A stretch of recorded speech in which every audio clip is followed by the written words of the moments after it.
Hello दोस्तों, नमस्कार। मैं भी एक आप सभी का बहुत बहुत स्वागत करता हूं आपके अपने इस उड़ूप परिवार में। तो आप सब कैसे हैं? उम्मीद करता हूं आप सब अच्छे होंगे और आप सभी के यूपी पुलिस एग्जाम 2026 की तैयारी बहुत ही अच्छी तरीके से चली होगी। तो साथियों, आज के सेशन में हम लोग पहले दिन पहले मॉडल पेपर को डिस्कस करेंगे। जैसा है कि यूपी आयोग की तरफ से पहला मॉडल पेपर जारी हो चुका है। यदि आप ये चेक करना चाहते हैं कि यूपी पुलिस एग्जाम की जो शुरुआत हो रही है 8 जून से, तो कैसे कैसे सवाल जीके, हिंदी, मैथ और रीजनिंग में पूछे जा सकते हैं, तो ये पहला मॉडल पेपर आप हल कर लीजिए। आप सभी को एक अंदाजा लग जाएगा कि आपके पेपर में कैसे कैसे सवाल पूछाएंगे, क्योंकि टॉप लेवल का ऑल एग्जाम ओरिएंटेड 65 क्वेश्चन इस क्लास में हम लोग डिस्कस करेंगे। और आप सभी का टारगेट भी रहेगा इन 65 सवाल में से केवल 35 सवाल आप सभी को सही करने होंगे और एक भी सवाल पे आप सभी का नेगेटिव मार्किंग नहीं होने वाले हैं, क्योंकि आगामी जो 8 जून को, 9 जून को और 10 जून को आपका पेपर होने वाले हैं, एक भी सवाल पे आप सभी का नेगेटिव मार्किंग नहीं होने वाले हैं। तो साथियों, इसी क्लास में आप पूरे 65 के 65 प्रश्नों का उत्तर तैयार करेंगे। लेकिन सबसे पहले आप सभी प्रश्नों का उत्तर करेंगे। जो भी प्रश्न का आपको उत्तर नहीं आएगा उसे आप तैयार करेंगे। इससे क्या होगा कि जब आप अपने रियल में पेपर में बैठेंगे तो आपको किसी प्रकार की दिक्कत नहीं आने वाली। आप सभी प्रश्नों का उत्तर करने वाले हैं। ओके, जैसा कि उत्तर प्रदेश पुलिस परीक्षा का केवल 2 घंटे का टाइमलाइन आपके बीच होगा, जारी भी हो चुका है। 38 सवाल जीके मिलने वाले हैं, 37 सवाल हिंदी के मिलने वाले हैं, 20 सवाल गणित के मिलने वाले हैं और 55 सवाल सबसे अधिक रीजनिंग के मिलने वाले हैं। टारगेट हम आपको एक दे रहे हैं अभी से। जैसे कि 38 सवाल पूछा जाएगा तो कम से कम आप सभी का 30 का टारगेट होना चाहिए। जैसे 37 के सवाल हिंदी में आएंगे तो इसमें भी आप सभी का 30 से 31 सवाल का टारगेट होना चाहिए। गणित में 20 सवाल रहेंगे ना, कम से कम आपका 15 से 16 का टारगेट होना चाहिए। और 55 जो रीजनिंग के सवाल आएंगे इसमें 50, यदि हम इसको काउंट करेंगे तो कितना हो सकता है? जैसे देखिए 30 30 60, 60 और 15 75, 75 और ये 50 कितना हो जाएगा? 125। अब 125 का दूना हम करेंगे तो 250 नंबर होगा भाई। इतने का टारगेट दिया आप लेके चलेगा। आप किसी भी कैटेगरी में है तो आपका भाई एक सीट पक्की होने वाली है। तो इतने का टारगेट लेकर चलिएगा और इस पूरे 150 प्रश्नों को हल करने के लिए आपके पास 2 घंटे का समय रहने वाले हैं और एक भी सवाल पे नेगेटिव मार्किंग भी नहीं होने वाले हैं। तो अपने उत्तर सीट पर जो भी प्रश्न का उत्तर सही रहेगा केवल उसी को गोला भरिएगा। ऑफलाइन आपका पेपर होने वाले हैं ना, तो तैयार है भाई। तो देखिए पेपर का लेवल कैसे होने वाले हैं। पहला प्रश्न आपके स्क्रीन पर, अंतर्राष्ट्रीय बुकर पुरस्कार की स्थापना किस वर्ष की गई थी? अंतर्राष्ट्रीय बुकर पुरस्कार की स्थापना किस वर्ष में की गई थी? तो इसकी स्थापना 1969 में की गई। बी ऑप्शन बिल्कुल राइट आंसर हो जाएंगे। नेक्स्ट अगला सवाल को देखिए, क्वेश्चन नंबर 2 को, निम्नलिखित में से किस दिन विश्व कंप्यूटर साक्षरता दिवस मनाया जाता है? किस दिन विश्व कंप्यूटर साक्षरता दिवस मनाया जाता है? तो 2 दिसंबर को मनाया जाता है विश्व कंप्यूटर साक्षरता दिवस। बी ऑप्शन राइट आंसर हो जाएंगे। नेक्स्ट अगला सवाल को देखिए, क्वेश्चन नंबर 3 को, विश्व का दूसरा सबसे पुराना क्रिकेट क्लब भारत में है, यह कहाँ स्थित है? विश्व का दूसरा सबसे पुराना क्रिकेट क्लब भारत में स्थित है, तो ये कहाँ पर यानी किस शहर में है? ध्यान रखिए कलकत्ता क्रिकेट क्लब है तो स्थित होगा ये कोलकाता शहर में। बी ऑप्शन राइट आंसर हो जाएंगे। नेक्स्ट अगला सवाल को देखिए, क्वेश्चन नंबर 4 को, सरिस्का टाइगर रिजर्व ये कहाँ स्थित है? सरिस्का टाइगर रिजर्व ये किस राज्य में स्थित है? तो ये राजस्थान राज्य में स्थित है। ऑप्शन है बिल्कुल राइट आंसर हो जाएंगे। नेक्स्ट अगला सवाल कॉल करिए, क्वेश्चन नंबर 5 को, त्रिपिटक ये किस धर्म के धार्मिक ग्रंथ है? तो साथियों, त्रिपिटक ये किस धर्म के धार्मिक ग्रंथ है? तो ये बौद्धों के धार्मिक ग्रंथ है जो त्रिपिटक है। डी ऑप्शन बिल्कुल राइट आंसर हो जाएंगे। नेक्स्ट अगला सवाल को हल करिएगा, क्वेश्चन नंबर 6 को, वज्जी महाजनपद की राजधानी क्या है? वज्जी महाजनपद की राजधानी इनमें से क्या है? तो वैशाली है। बी ऑप्शन बिल्कुल राइट आंसर हो जाएंगे। नेक्स्ट अगला सवाल को हल करिएगा, क्वेश्चन नंबर 7 को, उत्तराखंड के किस जिले की दूधा टोली पर्वतमाला में से रामगंगा नदी निकलती है? साथियों, उत्तराखंड के किस जिले की दूधा टोली पर्वतमाला में से रामगंगा नदी निकलती है? तो पौड़ी गढ़वाल से निकलती है। सी ऑप्शन बिल्कुल राइट आंसर हो जाएंगे। नेक्स्ट अगला सवाल कॉल करिए, क्वेश्चन नंबर 8 को, भारत का प्रायद्वीपीय पठार पहले किस महाद्वीप का भाग था? भारत का प्रायद्वीप पठार पहले किस महाद्वीप का भाग था? तो ये अफ्रीका महाद्वीप का भाग था। सी ऑप्शन राइट आंसर हो जाएंगे।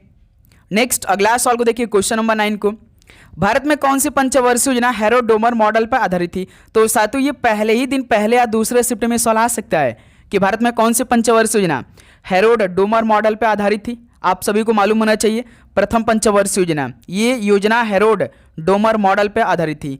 तो इसका टाइम पीरियड भी याद रखिएगा, 1951 से लेकर 1956 तक चली थी।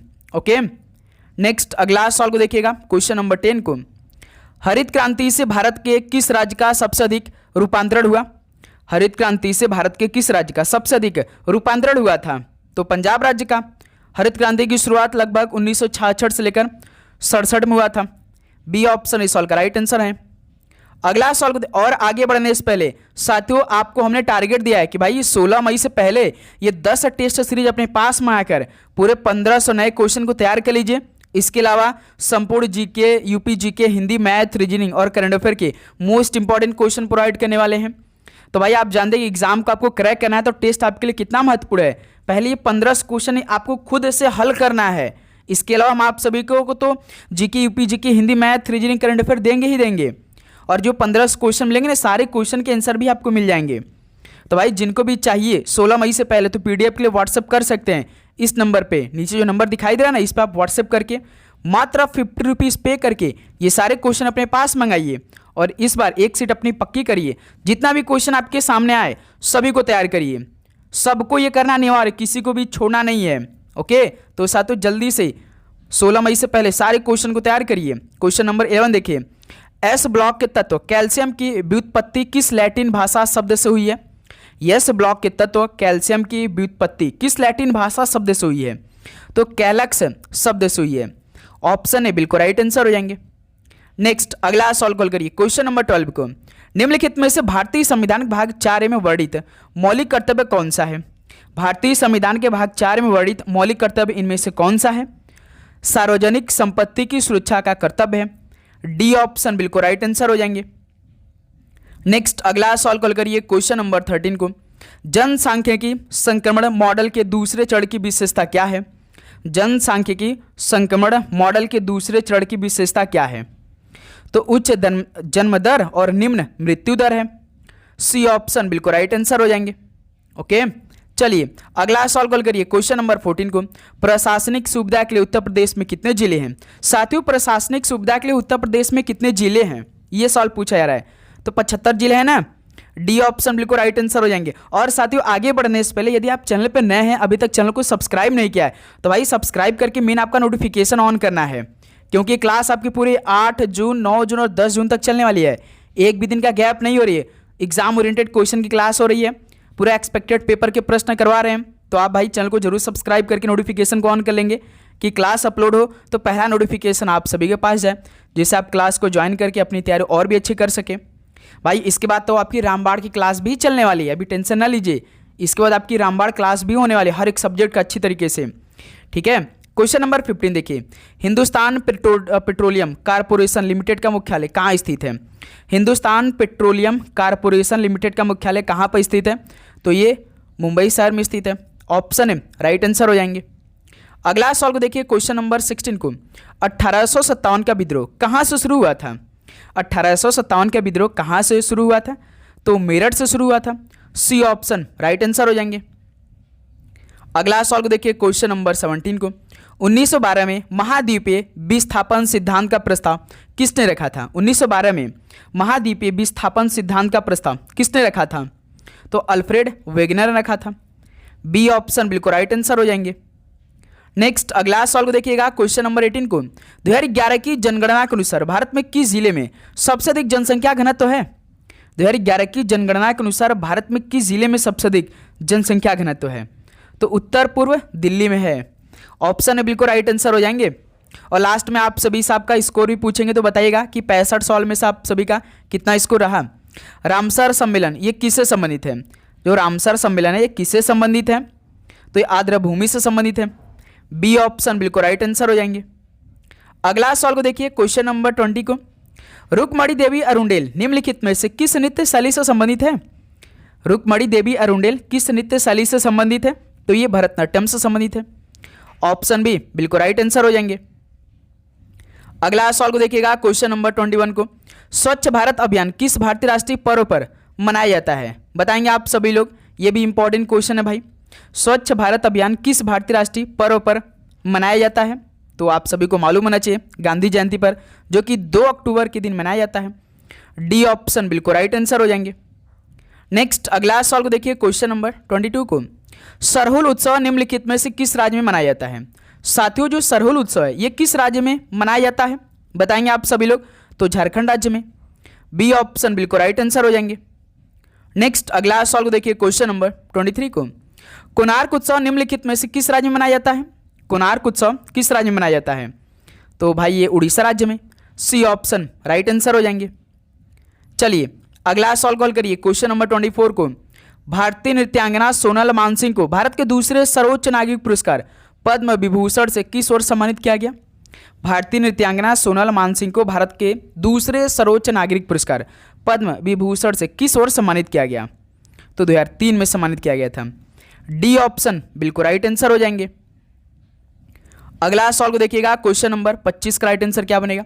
2014 में एशियाई खेलों में पुरुष हॉकी टूर्नामेंट में भारत ने कितने वर्षों बाद स्वर्ण पदक जीता था? बताइए, सोच समझ कर इसका उत्तर करिएगा आप लोग।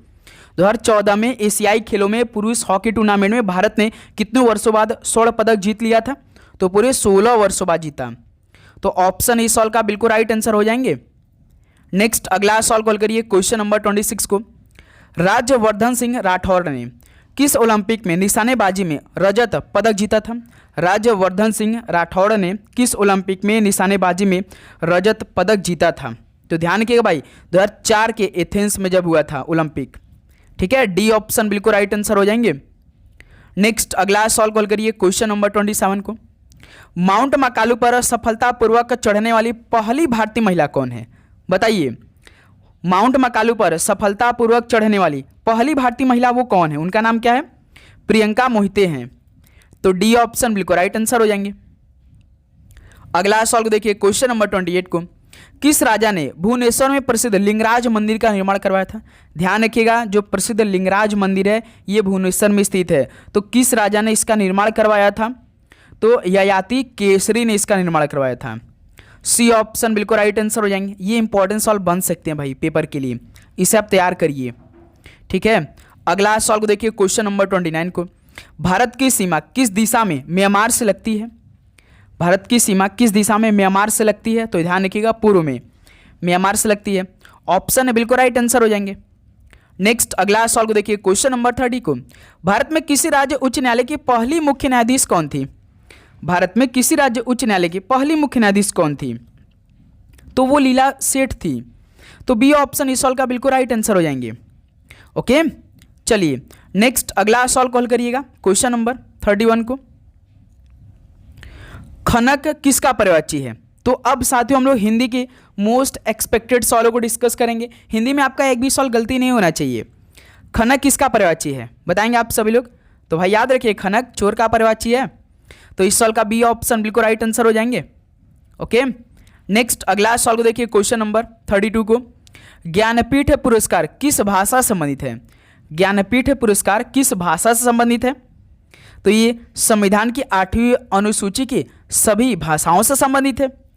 सी ऑप्शन बिल्कुल राइट आंसर हो जाएंगे। साथियों आप जरूर चैनल को सब्सक्राइब करके नोटिफिकेशन को ऑन करिएगा। मैं ये नहीं चाहता हूँ कि भाई आपका एक भी दिन का क्लास छूटे। आप चैनल को सब्सक्राइब करके नोटिफिकेशन को ऑन करिए। क्लास को लाइक कर देंगे तो भी आपके पास डेली का नोटिफिकेशन आता रहेगा। ठीक है, नोटिफिकेशन ऑन रहेगा तो आपके लिए अच्छी बात भी रहेगा कि एक भी दिन का क्लास आपका मिस नहीं होगा। सजावट शब्द का प्रत्यय बताइए। सजावट शब्द का प्रत्यय बताना आप सबों को। तो आवट है भाई, प्रत्यय आप जानते हैं ना, किसी भी शब्द के आखिरी में लगकर उनके अर्थ में बदलाव ला देते हैं तो इसे हम क्या बोलते हैं? प्रत्यय। जैसे उपसर्ग शुरुआत में लगता है, प्रत्यय लास्ट में लगता है। सजावट, तो इसमें क्या लगा है? आवट लगा है। ये ध्यान देना आपको। बी ऑप्शन राइट आंसर हो जाएंगे। अगला सवाल को देखिए, क्वेश्चन नंबर 34 को। दिए गए शब्द का समानार्थी शब्द बताइए। सरस्वती का बताइए समानार्थी क्या बनेगा? मोस्ट इंपॉर्टेंट क्वेश्चन आने वाले भाई, हल करेंगे आप सभी लोग। तो सरस्वती का समानार्थी शब्द पर्यायवाची एक तरह का होता है, तो ये शारदा हो जाएगा। ऑप्शन है बिल्कुल राइट आंसर हो जाएंगे। नेक्स्ट अगला सवाल कॉल करिए, क्वेश्चन नंबर 35 को। पूस की रात कहानी की रचयिता कौन है? पूस की रात कहानी की रचयिता कौन है? तो प्रेमचंद जी हैं। सी ऑप्शन बिल्कुल राइट आंसर हो जाएंगे। ओके, नेक्स्ट अगला सवाल कॉल करिएगा, क्वेश्चन नंबर 36 का राइट आंसर क्या बनेगा? मधुर शब्द का विलोम शब्द निम्न में से कौन सा है? मधुर शब्द विलोम शब्द इनमें से कौन सा होगा बताएंगे आप सभी लोग। मधुर जैसे अच्छा, तो इसका उल्टा क्या होगा? कर्कश होगा। ऑप्शन है बिल्कुल राइट आंसर हो जाएंगे। अगला सवाल को देखिए, क्वेश्चन नंबर 37 को, मैं पूरे दिन बाद आया हूँ, रिक्त स्थान के लिए उचित विशेषण बताइए। मैं पूरे 20 दिन बाद आया हूँ, या मैं पूरे कुछ दिन बाद आया हूँ, या मैं पूरे पल दिन बाद आया हूँ। इसको तो काट दीजिए भाई, ये ऑप्शन ठीक नहीं लग रहा है। मैं पूरे तोले दिन बाद आया हूँ, ये भी सही नहीं लग रहा है। तो मैं पूरे 20 दिन बाद आया हूँ, ये भाई उचित विशेषण है। तो ऑप्शन बिल्कुल राइट आंसर हो जाएंगे। नेक्स्ट अगला सवाल को देखिए, क्वेश्चन नंबर 38 को, इनमें से कौन सा अनिश्चित संख्यावाचक विशेषण है। साथियों अनिश्चित जो संख्यावाचक विशेषण उसको बताना है।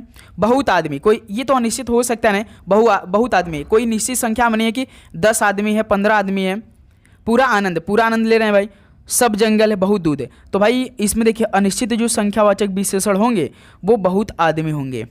ठीक है, ऑप्शन है बिल्कुल राइट आंसर हो जाएंगे, ध्यान रखिएगा आप लोग।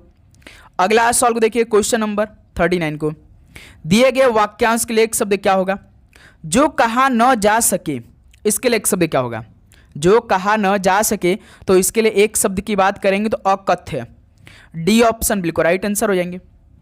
अगला सवाल को देखिए, क्वेश्चन नंबर 40 को, निम्न में से विभाजक, समानाधिकरण, समुच्चय बोधक, अव्यय शब्द कौन सा होगा। विभाजक, समानाधिकरण, समुच्चय बोधक, अव्यय शब्द कौन सा इनमें, तो किनवा है भाई, डी ऑप्शन बिल्कुल राइट आंसर हो जाएंगे। अगला सवाल कॉल करिए, क्वेश्चन नंबर 41 को, निम्नलिखित में से विस्मयादि बोधक चिन्ह कौन सा है। साथियों देखिए चिन्ह आपके पेपर में शुद्ध अशुद्धि वर्तनी से सवाल आ सकता है। चिन्ह देखिए ये वाला लिखा रहेगा तो ये गलत होता है भाई, ध्यान रखिए। चिन्ह देखिए ये सही होता है, ठीक है, क्योंकि इससे भी आपको पेपर में एक सवाल बन सकता है, तो कंफ्यूजन क्रिएट नहीं करना है। तो विस्मयादि बोधक चिन्ह कैसे लगता है, एक कड़ीफाई नीचे ऐसे हो जाता है, तो कौन सा ऑप्शन है, सी ऑप्शन है देखिए, विस्मयादि बोधक चिन्ह, तो बिल्कुल राइट आंसर भी हो जाएंगे। चलिए अगला सवाल को देखिए, क्वेश्चन नंबर 42 को, निम्नलिखित में से कौन सा वाक्य सकर्मक क्रिया की दृष्टि से अशुद्ध है। कौन सा वाक्य सकर्मक क्रिया की दृष्टि से अशुद्ध है, बताइए। शीला पत्र लिखते ठीक है भाई, मोहन रोटी खाता ठीक है, उपासना दूध पीती है, राम बहुत रोता है। भाई ध्यान रखिएगा, जो ये रोता है ना, एक सकर्मक, कौन सा भाई, अकर्मक क्रिया होता है भाई, कौन सा, ये अकर्मक क्रिया होता है, रोता है, तो ये क्या हो जाएगा, सकर्मक क्रिया की दृष्टि से अशुद्ध हो जाएंगे। ठीक है, तो इस सवाल का डी ऑप्शन जो बनेगा आपका राइट आंसर बनेंगे। नेक्स्ट अगला सवाल को देखिए, क्वेश्चन नंबर 43 को, वह द्वार द्वार पर भीख मांगता चलता है, वाक्य में कारक बताइए। वह द्वार द्वार पर भीख मांगता चलता है, वाक्य में कारक कौन सा है, तो अधिकरण कारक है, सी ऑप्शन बिल्कुल राइट आंसर हो जाएंगे। नेक्स्ट अगला सवाल को देखिए, क्वेश्चन नंबर 44 को, शब्द जन्म मरण में निम्न में से कौन सा समास है। शब्द जन्म मरण में कौन सा समास है, तो इसमें द्वंद्व समास है, बी ऑप्शन बिल्कुल राइट आंसर हो जाएंगे। नेक्स्ट अगला सवाल को देखिए, क्वेश्चन नंबर 45 को, कलंक का उपयुक्त एकार्थक शब्द बताइए। साथियों कलंक का उपयुक्त एकार्थक शब्द क्या बनेगा, तो अपकीर्ति बनेगा, ऑप्शन है बिल्कुल राइट आंसर हो जाएंगे। ओके चलिए अगला सवाल कॉल करिए, 46 को, सोरठा छंद की विषम पंक्तियों में कितनी मात्राएं होती हैं, बताइए। सोरठा छंद की विषम पंक्तियों में कितनी मात्राएं होती हैं, तो पूरी 11 मात्राएं होती हैं, डी ऑप्शन बिल्कुल राइट आंसर हो जाएंगे। देखिए भाई ऐसे ऐसे सवाल जारी हुए हैं आपके पेपर के लिए, तो इसी तरह सारे सवालों को आपको तैयार करना है। इस टाइम आप क्या करेंगे, जितने भी क्वेश्चन आपके सामने आ रहे, Hindi GK, UP GK, math, reasoning, current affair, अधिक से अधिक क्वेश्चनों का बस प्रैक्टिस करिए, कुछ नया ट्राई करने का प्रयास मत करिए। और भाई एक क्लास में ना हम आपको जितना भी सोशल मीडिया सवाल बनते हैं वो करवा देंगे भाई, क्योंकि और हेल्पलाइन नंबर वाला भी सवाल तो आएगा, एक आध 2 सवाल 3 सवाल इनसे रिलेटेड रहेगा, सोशल मीडिया वाला से और एक हेल्पलाइन नंबर से, तो इसको भी आपको तैयार करना है। और करंट अफेयर भाई आप डेली करते रहिए, पिछले 6 महीने का अपने से खुद इससे पढ़ते रहिए, क्योंकि लगभग 8 से 9 सवालों का वेटेज रहेगा हर शिफ्ट में। ठीक है, निम्न में भाववाच्य बताइए कौन सा होगा, भाववाच्य कौन सा इनमें, मोहन से बैठा नहीं जाता, तो ये भाववाच्य है, सी ऑप्शन राइट आंसर हो जाएंगे।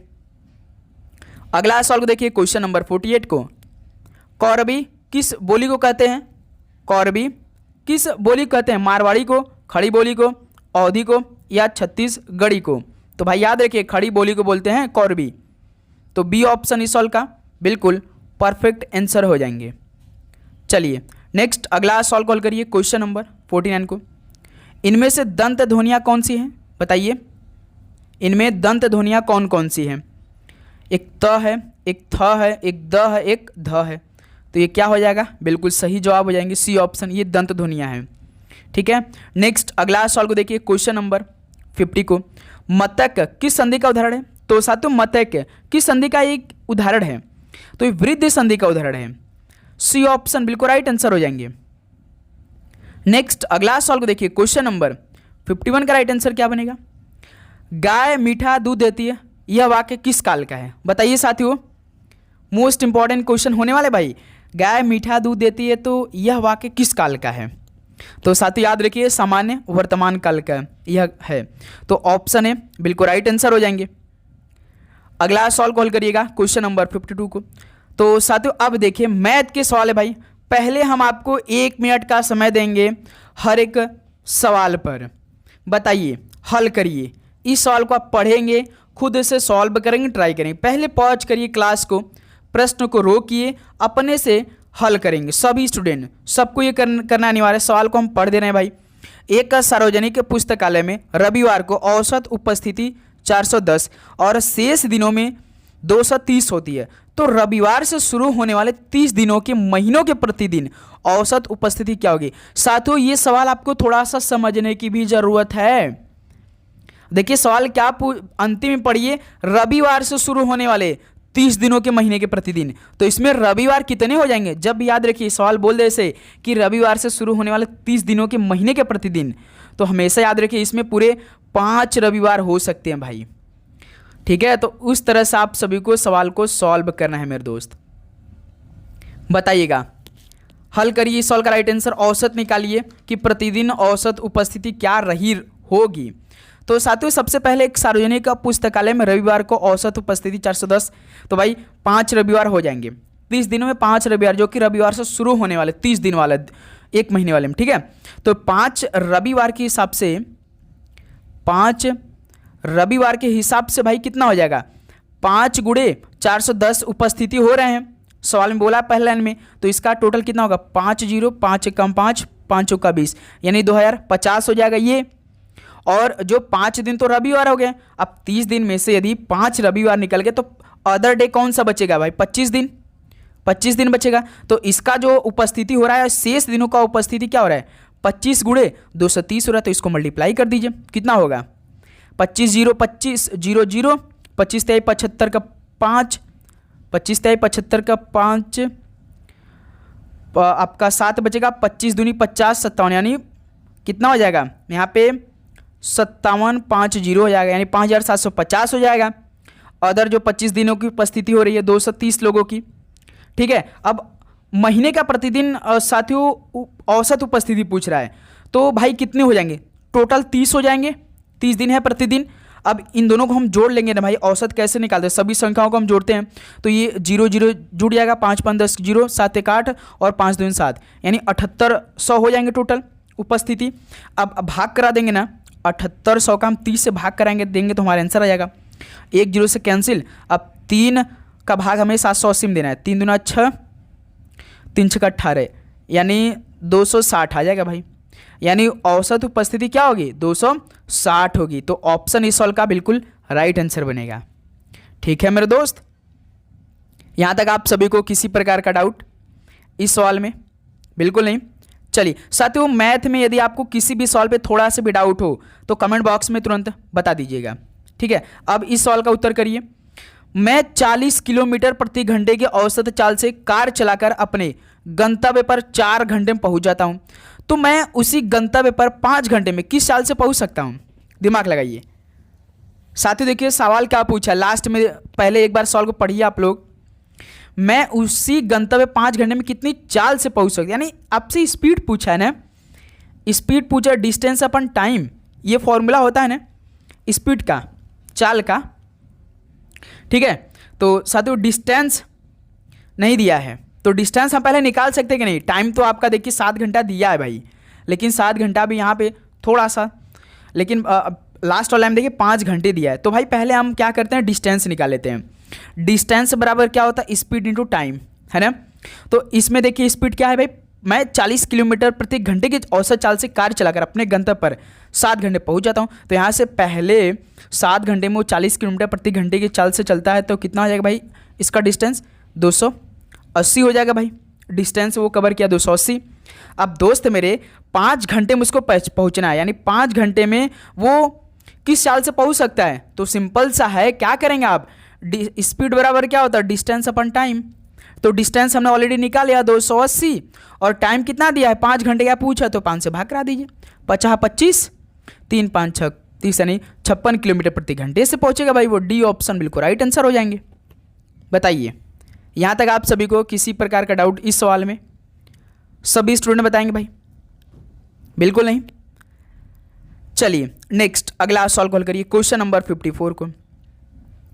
एक कार 35 किलोमीटर की दूरी 40 मिनट में और अगले 25 किलोमीटर की दूरी 35 मिनट में तय करती है, तो कार की औसत चाल क्या होगी? बताइए साथियों। एवरेज स्पीड आपसे पूछा है भाई, एवरेज की बात आ गया तो भाई अब देखिए जितने भी किलोमीटर है, जितने टाइम, उसको जोड़ लीजिए भाई। यही सवाल कर पाएंगे आप लोग ने। तो साथियों कुल समय, पहले कुल समय को जोड़ लीजिए आप लोग। कुल समय कितने हैं, 40 मिनट है प्लस 35 मिनट है, तो इसको जोड़ेंगे तो कितना आएगा टोटल, 75 मिनट आ जाएंगे। ठीक है गुरु, ठीक। अब कुल समय जोड़ लिया, अब कुल दूरी निकाल लीजिए। कुल दूरी कितना है, 35 किलोमीटर की दूरी तय किया भाई 40 मिनट में, और अगले 25 किलोमीटर यानी 25 किलोमीटर ये हो जाएगा। तो कुल दूरी कितना हो जाएगा, 35 25 60 किलोमीटर, बिल्कुल 60 किलोमीटर हो गया। अब आप सभी से औसत चाल पूछा है भाई, एवरेज स्पीड, स्पीड का फॉर्मूला क्या होता, अभी हमने बताया टोटल डिस्टेंस अपान में टोटल टाइम, है ना भाई। तो क्या हो जाएगा, डिस्टेंस आपका कितना है यहाँ पे 60 किलोमीटर है। अब दोस्त मेरे टाइम आपका कितना है, मिनट है, कि मिनट कितना है मेरे दोस्त आपका 75 मिनट है ना। तो हमें अब भाई देखिए किलोमीटर प्रति घंटा से निकाला, तो 60 में आप 60 का मल्टीप्लाई भी कर सकते हैं, तो हमारा किलोमीटर प्रति घंटे में आ जाएगा। तो साथियों यहाँ सब कुछ काटा पीटा जाए तो यहाँ से देखिए 15 से काटेंगे ना, 15 चौका 60, 15 5 75, 5 एकम 5, 12 5 60, यानी 48 किलोमीटर प्रति घंटा आएगा भाई। 48 किलोमीटर प्रति घंटा आएगा, जो कि डी ऑप्शन। तो कार की औसत चाल क्या होगी, यानी एवरेज स्पीड क्या होगी, 48 किलोमीटर प्रति घंटा होगी। ठीक है मेरे दोस्त, यहाँ तक आप सभी को किसी प्रकार का डाउट इस सवाल में? बहुत आसान सवाल होते हैं भाई, बस आपको ना जो सवाल बोला है बस उसको हल करते चलना जाना है, बेसिक लेकिन क्लियर करते रहिएगा आप लोग। चलिए अगला सवाल को देखिए, क्वेश्चन नंबर 55 को। एक दुकानदार 55 टॉफी बेचकर 11 टॉफी के बराबर लाभ अर्जित करता है, तो अर्जित लाभ प्रतिशत ज्ञात कीजिए। साथियों एक दुकानदार है, आप ही मान लीजिए कि आप दिमाग लगाइए 55 टॉफी बेचकर केवल 11 टॉफी के बराबर ही लाभ अर्जित कर रहे हैं।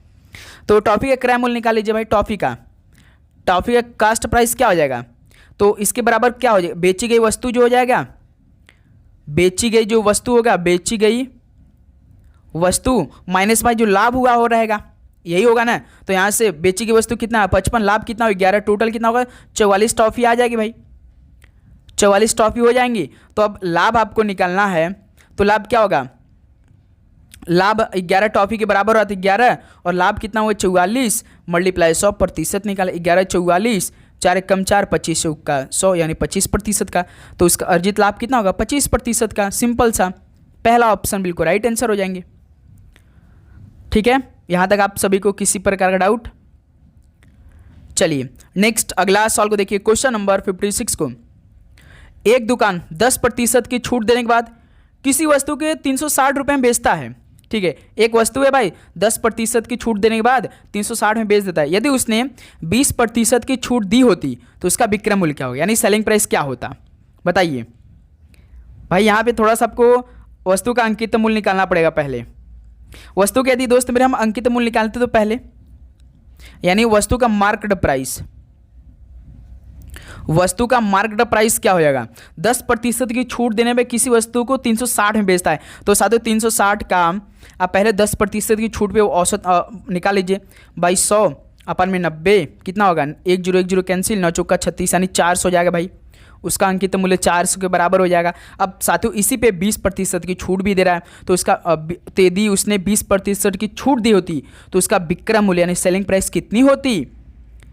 400 से 20% छूट यानी 400 गुणे 80/100, यही होता ना, 0 कैंसिल 4 32 320 रुपये का होता भाई। तो बी ऑप्शन बिल्कुल राइट आंसर हो जाएंगे। बताइए, वस्तु का अंकित मूल्य पहले आपने निकाल लिया भाई, मार्केट प्राइस निकाल लिया जो कि साथियों 400 आ गया, ठीक है। 360 गुणे 100 अपान में 90, 10% की छूट देने के बाद कराए। तो इसी पे भाई यदि उसने 20% की छूट दी होती तो उसका विक्रय मूल्य सेलिंग प्राइस पूछ रहा है, तो 400 गुणे 20% की छूट दी होती तो 80, 100 से 20 कर दिया तो 80 बचेगा ना, मल्टी बटे में 100 हो जाएगा। 10 से 2 डबल 0 से कैंसिल 4 32 320 हो जाएगा भाई। तो इस सवाल का बी ऑप्शन बिल्कुल परफेक्ट आंसर हो जाएंगे। क्लियर? चलिए नेक्स्ट अगला सॉल्व कॉल करिए क्वेश्चन नंबर 57 को। एक वस्तु कीमत में 25% की वृद्धि की गई, बहुत अच्छी बात है। पहले 25% की वृद्धि की गई तो क्या होता है, 25/100 होता है।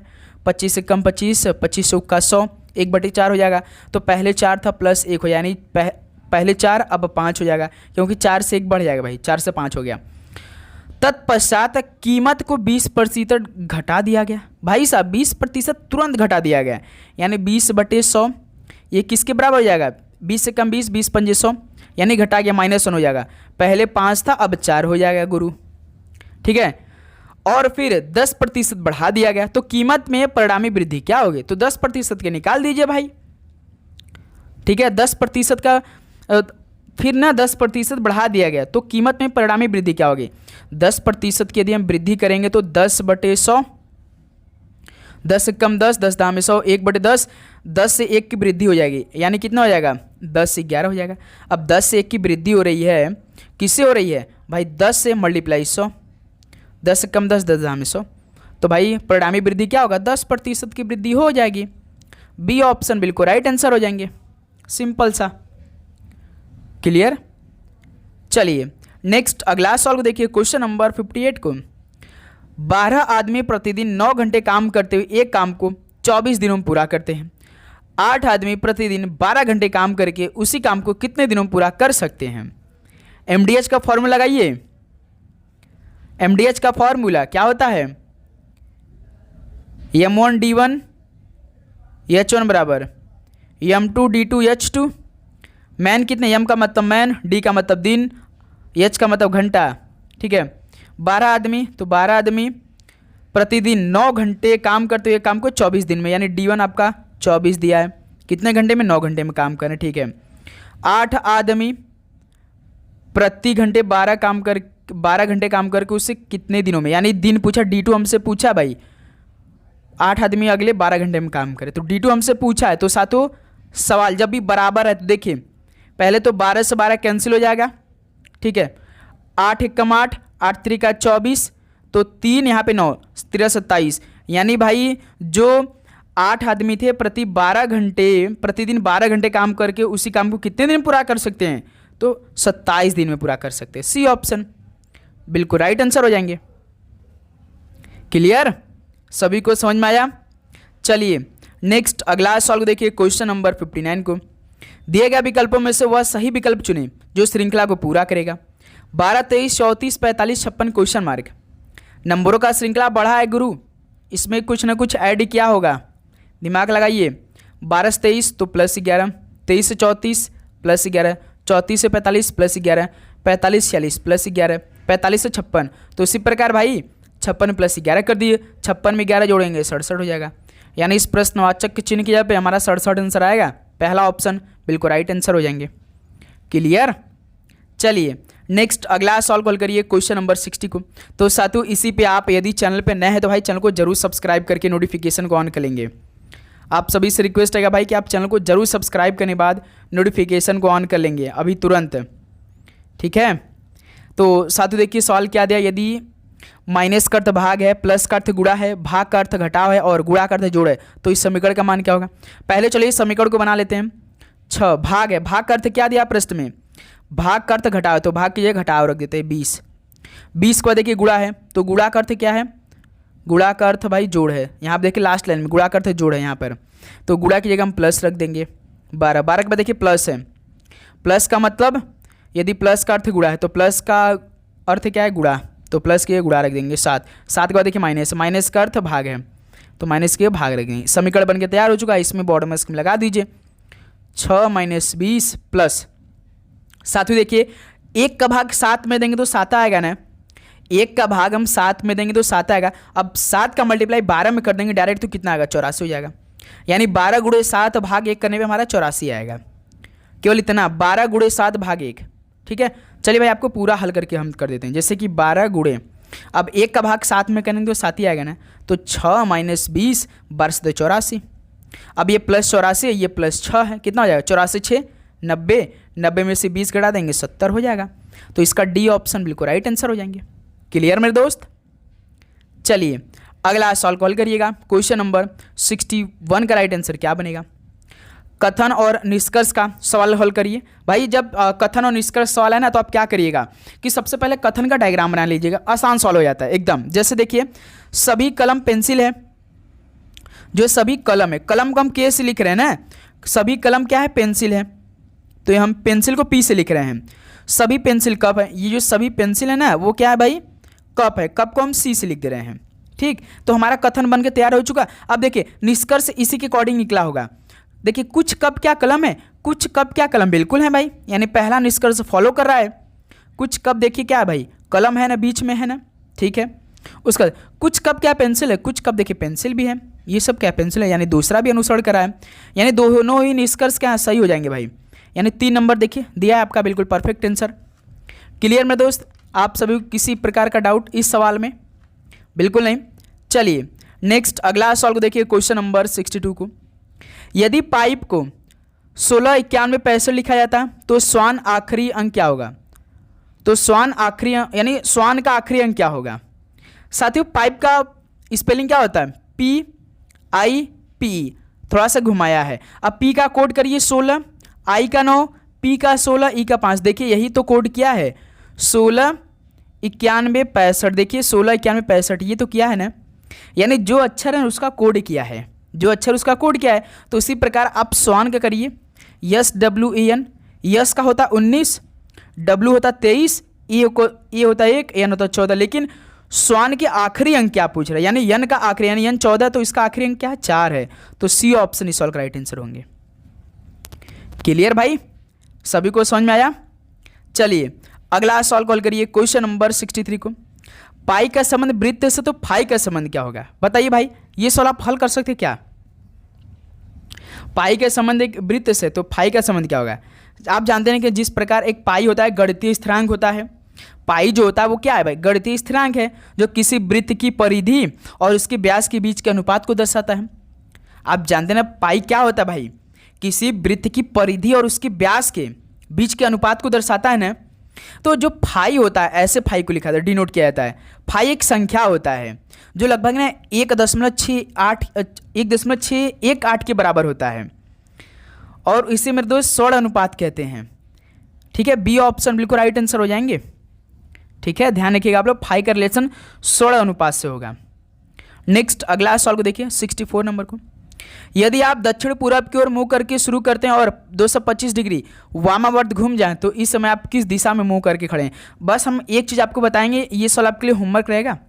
अब वामावर्त का मतलब होता है एंटी क्लॉकवाइज, आपको ऐसे घूमना है।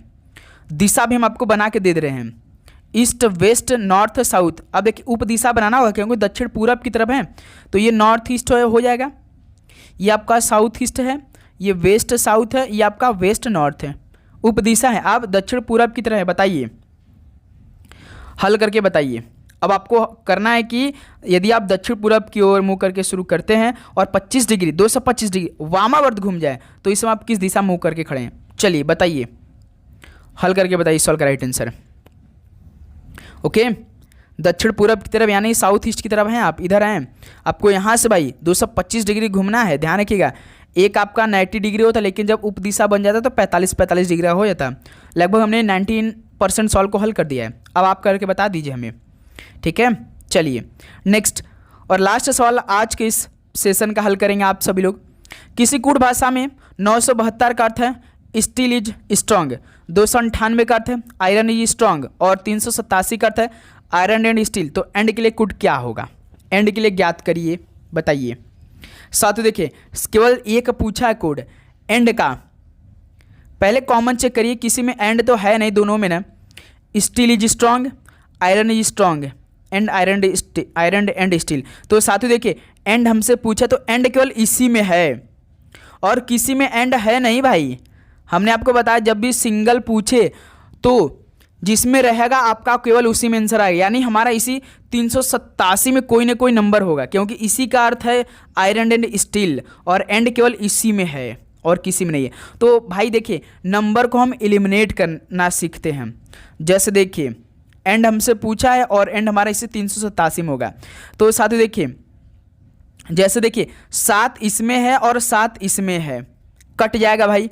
उसका देखिए 8 इसमें है 8 इसमें है, बच रहा है कौन, 3 बच रहा है केवल। एंड जिसमें दिया था 387 का अर्थ जो आयरन एंड स्टील है, तो एंड का कोड क्या होगा, 3 ही हो जाएगा भाई। ऑप्शन बिल्कुल राइट आंसर हो जाएंगे। जिस प्रकार एंड कॉमन नहीं मिला, केवल एक था, उसी प्रकार 3 देखिए किसी में आपको मिलेगा नहीं। देखिए इसमें 972, इसमें 298। ठीक है, तो इस तरह से आप सभी को सवाल को हल करना है जब ये वाला सवाल पूछ दे तो पेपर में आपके।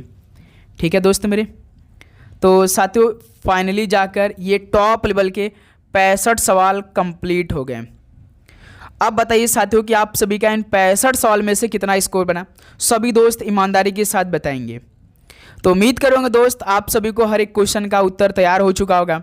यदि आप सभी को किसी भी सवाल पे डाउट है तो कमेंट बॉक्स में ज़रूर बताइएगा, क्योंकि भाई लगातार क्लास आ रही है। आप सभी को चैनल को सब्सक्राइब करके नोटिफिकेशन को ऑन करके रख लेना है मेरे दोस्त, ओके।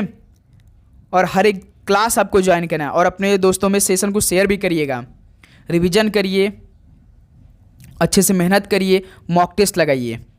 ओके दोस्त मेरे, तो चलिए इस क्लास को यहीं पर समाप्त करते हैं। मिलते साथ ही एक और नए क्लास के साथ। आप सभी को जय हिंद, जय भारत, पढ़ाई करते रहिए, ऑल द वेरी बेस्ट, धन्यवाद।